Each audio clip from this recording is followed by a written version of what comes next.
নমস্কার বন্ধুরা, মনীষার হেসেলে আপনাদের সবাইকে স্বাগত। আজ আপনাদের সাথে শেয়ার করব নিরামিষ কচু শাকের একটি রেসিপি। এই রেসিপিটি আপনারা যে কোনো একাদশী করার পর যে দ্বাদশী পড়ে সেই দিনেও এই রেসিপিটি বানিয়ে নিতে পারবেন খুব কম উপকরণ দিয়ে। চলুন তাহলে বন্ধুরা দেখে নেওয়া যাক আজকের রেসিপিটি বানানোর জন্য এখানে পুকুরের পাড় থেকে কচু শাক তুলে আনার পর এইভাবে খোসা ছাড়িয়ে কেটে ধুয়ে পরিষ্কার করে জল ঝরিয়ে নেওয়া হয়েছে। এরপর কড়াইয়ের মধ্যে দিয়ে দেওয়া হলো 1 কাপ পরিমাণ জল, 1 চামচ পরিমাণ লবণ। এরপর কেটে ধুয়ে পরিষ্কার করে জল ঝরিয়ে রাখা কচু শাকগুলো দিয়ে দেওয়া হলো।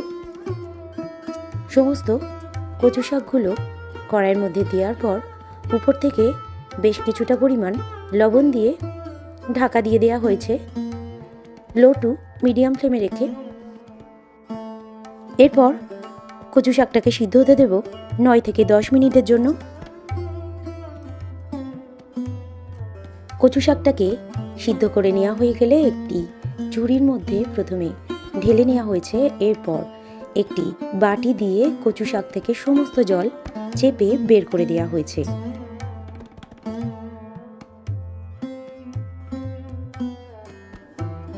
এরপর কড়াইয়ের মধ্যে দিয়ে দেওয়া হলো পরিমাণ মতো সর্ষের তেল। তেলটা একটু গরম হয়ে গেলে দিয়ে দিলাম 1 চামচ পরিমাণ গোটা জিরে, 3 থেকে 4টি ফাটিয়ে নেওয়া শুকনো লঙ্কা, তেজপাতা দিয়ে দিলাম, 1 বড় চামচ পরিমাণ আদা বাটা যুক্ত করলাম, 1 চামচ পরিমাণ হলুদ গুঁড়ো দিয়ে দিলাম, 1 চামচ পরিমাণ রেড চিলি পাউডার দিয়ে দিলাম। এরপর সিদ্ধ করে রাখা কচু শাকটাকে কড়াইয়ের মধ্যে দিয়ে উল্টিয়ে পাল্টিয়ে মশলার সাথে ভালো করে প্রথমে মিশিয়ে নিলাম।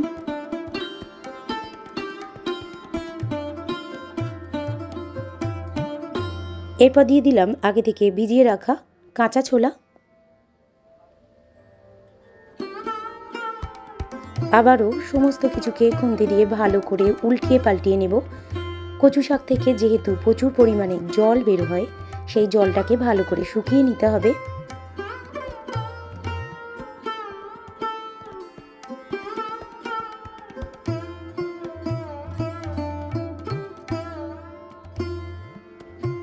দিয়ে দিলাম 1 কাপ পরিমাণ নারকেল কোড়ানো, 1 চামচ পরিমাণ রাঁধুনি বাটা, স্বাদ অনুযায়ী চিনি যুক্ত করলাম। এরপর আবারও সমস্ত কিছুকে ভালো করে উল্টিয়ে পাল্টিয়ে কচু শাকের সাথে মিশিয়ে নিলাম। দিয়ে দিলাম 1 চামচ পরিমাণ জিরে এবং ধনে গুঁড়ো। সর্বশেষে উপর থেকে ছড়িয়ে দিলাম 2 চামচ পরিমাণ ঘি। তৈরি হয়ে গেল আজকের রেসিপি নিরামিষ কচু শাকের ঘন্ট। পরিবেশনের জন্য একেবারে প্রস্তুত। অন্যান্য রেসিপির মতো আজকের রেসিপিটি যদি আপনাদের ভালো লেগে থাকে বন্ধুরা, অবশ্যই আমার এই ছোট চ্যানেলকে এগিয়ে যেতে সাহায্য করবেন।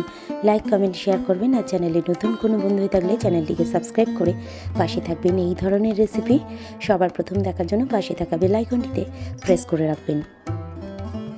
রেসিপিটি শেষ পর্যন্ত দেখার জন্য আপনাদের সবাইকে ধন্যবাদ। সবাই ভালো থাকবেন, সুস্থ থাকবেন। আবারও চলে আসব নতুন কোনো রেসিপি নিয়ে।